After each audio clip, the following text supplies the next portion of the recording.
আশা করি আমার আওয়াজ কথা ইত্যাদি সব শোনা যাচ্ছে।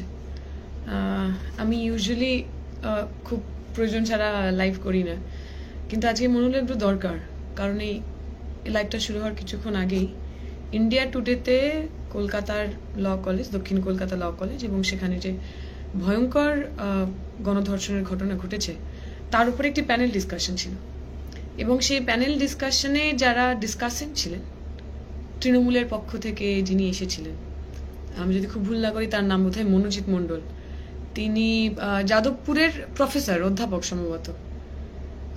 তিনি অনেকগুলো কথা বললেন। তার মধ্যে সবচেয়ে ইন্টারেস্টিং এবং সবচেয়ে লজ্জাজনক যে কথা তা হলো এই গুণধরটি, এই রাজদীপ, এই মনোজিৎ ছেলেটি, এই গুণধরটি যে তৃণমূলের নেতা বা এই ছেলেটি, এই ক্রিমিনালটি যে তৃণমূলের সদস্য, সেটাই নাকি তৃণমূলের কেউ জানতেন না, এবং এটা নাকি একটা বেনিফিট অফ ডাউট দেওয়া উচিত ওনাদের, কারণ ওনারা নাকি বুঝতেই পারেননি যে এই লোকটা 2007 থেকে, জবে থেকে বোধহয় ও কলেজে আবার রিএডমিশন নিয়েছে, আমি ভুল না করলে 2017, সেই 2017 থেকে ও যে ক্যাম্পাসে তৃণমূলের নেতা হয়ে বসে আছেন এ কথা নাকি তৃণমূলের মহান মুখপাত্র তিনি জানতেনই না। এবার আপনারা দেখুন এই পুরো ঘটনাটার সূত্রপাত অফকোর্স রেপের ঘটনা, গণধর্ষণের ঘটনা, কিন্তু তার চেয়েও যেটা ভয়ঙ্কর ঘটনা, এই ক্রিমিনালিটি ধরা পড়ার পর সে তার পুলিশের সামনে সে যখন নিজের বয়ান দিচ্ছে, সেই বয়ানে সে বলছে এটা প্রথমবার নয়, এর আগেও সেরকম ঘটনা ঘটিয়েছে। এইবারের গন্ডগোলটা এইটা হয়ে গেছে যে এই মেয়েটি গিয়ে যে কমপ্লেন করে দেবে এইটি সে বুঝতে পারেনি, যে সে প্রিজিউম করতে পারেনি, এইটা সে ধারণা করতে পারেনি। অতএব তার মনে হয়েছিল এই ঘটনা ঘটার পরেও বিগত ঘটনাগুলোর মতোই তারও গায়ে এতটুকু আঁচড় লাগবে না। এখন এই যে সেন্স অফ ইম্পিউনিটি, যে আমি যা খুশি তাই করতে পারি, কেউ আমার বিরুদ্ধে কমপ্লেন করবে না, পুলিশের কাছে কোথাও কোনো অভিযোগ জমা হবে না, এই ইম্পিউনিটিটা আসে কোথা থেকে? এই ধরনের মানসিকতা, এই ধরনের বিশ্বাস, এই ধরনের ঔদ্ধত্য আসে কোথা থেকে? 2007-এ একটা ছেলে ভর্তি হয়েছে কলেজে, 2007 সালে সে সম্ভবত উচ্চ মাধ্যমিক পাশ করেছে। আমি 2010 সালে পরীক্ষায় পাশ করে আমি কলেজে ভর্তি হয়েছিলাম। 2013-এর মধ্যে আমার কলেজের পাঠ চুকে গেছে। 2007-এ উচ্চ মাধ্যমিক পাশ করা একটা ছেলে 2017 সালে আগের কোর্স থেকে ড্রপ আউট হওয়ার পর আবার অ্যাডমিশন নেয় কিভাবে? কার অঙ্গুলি হিলনে? কোন পলিটিক্যাল পার্টির দাদাদের মাথার ওপর হাত থাকায়? 2022-এ সে অ্যাপারেন্টলি পড়াশোনা শেষ করেছে। 2022-এ পড়াশোনা শেষ করার পরে ওই কলেজের বিভিন্ন কাজে, ওই কলেজের বিভিন্ন অনুষ্ঠানে সে অ্যাজ আ অর্গানাইজার উপস্থিত থাকে কিভাবে? কিসের বলবুতায় বলে, মানে কিসে বলিয়ান হয়ে? সে ওই কলেজের ছাত্র, সেই ওই কলেজের শিক্ষক, সেই ওই কলেজের কর্মচারী, সেই ওই কলেজের কোন রকম অ্যাডমিনিস্ট্রেটিভ কোন রকম পদের মধ্যে সে রয়েছে। তাহলে কোন জাদু বলে 2022-এ পাস আউট হয়ে যাওয়া একটি ছেলে এই 2025 সাল পর্যন্ত বিভিন্নভাবে কলেজের মধ্যে যুক্ত রয়েছেন, সংগঠনের মধ্যে যুক্ত রয়েছেন?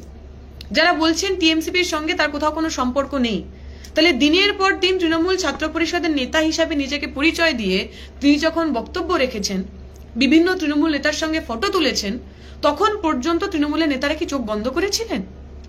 আপনারা জানেন এই ঘটনার কিছুদিন আগে এই ছেলেটিকে ওখানে অস্থায়ী কর্মচারী হিসাবে কন্ট্রাকচুয়ালি তাকে নাকি জায়গা করে দেওয়া হয়েছে কলেজের ভিতরে। আমরা জানি পশ্চিমবঙ্গের বুকে এখন চাকরি পাওয়াটা একটা মানে একটা দুর্লভ বিষয়।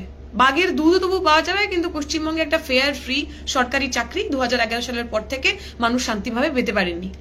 26,000 শিক্ষকের চাকরি যা আমাদের চোখের সামনে জল করছে। এই 2007 সালে উচ্চ মাধ্যমিক পাশ করা এবং 2022-এ গ্রাজুয়েশন পাশ করা ছেলেটির এমন কি ট্যালেন্ট রয়েছে, এমন কি যোগ্যতা রয়েছে যে যখন এত শিক্ষিত বেকার যুবক রাস্তাঘাটে ঘুরে বেড়াচ্ছেন, তিনি ওই কলেজেরই, যে কলেজের গুন্ডামি করার জন্য, যে কলেজের তৃণমূলের নেতা হয়ে থ্রেট করার জন্য, যে কলেজের তৃণমূলের নেতা হয়ে মোলেস্ট করার জন্য তিনি এত পপুলার, কোন জাদু বলে, কাদের অঙ্গুলি হিলনে, কোন রাজনৈতিক নেতাদের পৃষ্ঠপোষকতায় তিনি ওখানে চাকরি পেলেন? এই প্রশ্নের উত্তর তো দিতে হবে।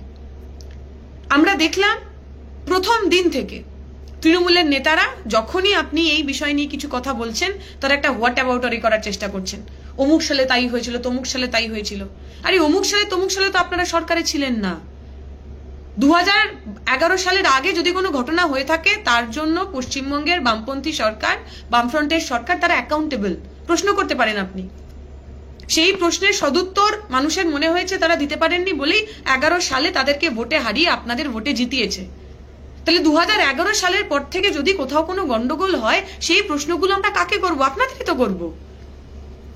উত্তরপ্রদেশে বিজেপি কি করছে সেই প্রশ্ন আমরা বিজেপিকে করব, উত্তরপ্রদেশের মানুষ করবেন। কিন্তু সেই প্রশ্নকে সামনে রেখে তৃণমূল পশ্চিমবঙ্গে কি করছে সেটাকে তো সেকেন্ডারি করে দেওয়া যায় না। পশ্চিমবঙ্গে তৃণমূলের গন্ডগোলের দায় তো পশ্চিমবঙ্গের তৃণমূলের নেতাদেরই। আপনারা সরকারে রয়েছেন, আপনাদের দুই বর্ষীয়ান নেতা কল্যাণ ব্যানার্জি এবং মদন মিত্র, তারা বলছেন, তারা একেবারে সরাসরি ভিকটিম ব্লেমিং এর জায়গায় চলে গেলেন যে মেয়েটির ওখানে যাওয়ার দরকার কি ছিল। কল্যাণ ব্যানার্জি এক ধাপ এগিয়ে বললেন যে নাকি বন্ধু আর বান্ধবীর মানে গার্লফ্রেন্ড বয়ফ্রেন্ডের মধ্যেকার সমস্যা, সেখানে সরকার কি করবে। তবে এটা প্রথমবার নয়। কাকলি ঘোষ দস্তিদার ওই সুজেট জর্ডনের সময় তো বলেছিলেন, সুজেট জর্ডন গ্যাংরেপের পর তিনি বলেছিলেন এটা কাস্টমার আর যিনি দেহ ব্যবসায়ী তার মধ্যেকার গন্ডগোল, তার মধ্যেকার বচস, সেখানে সরকারের কিছু করার নেই। তাহলে সেই এক ট্র্যাডিশন, ভিকটিম ব্লেমিংয়ের সেই ট্র্যাডিশন কন্টিনিউয়াস চলে যাচ্ছে।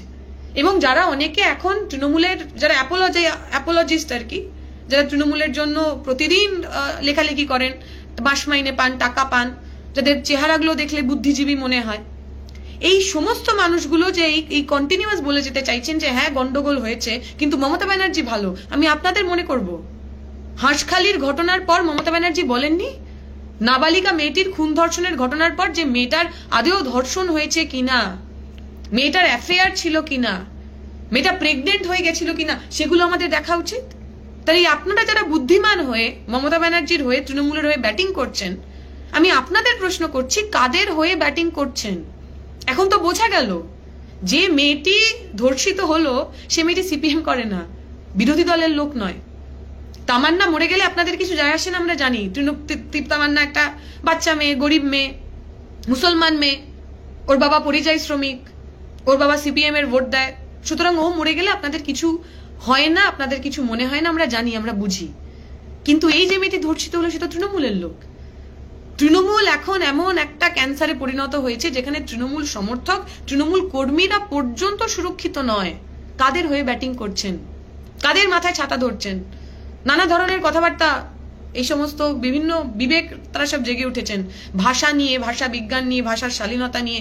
আমি তো বলছি মানে মীনাক্ষীদি অপরাধ করে ফেলেছেন।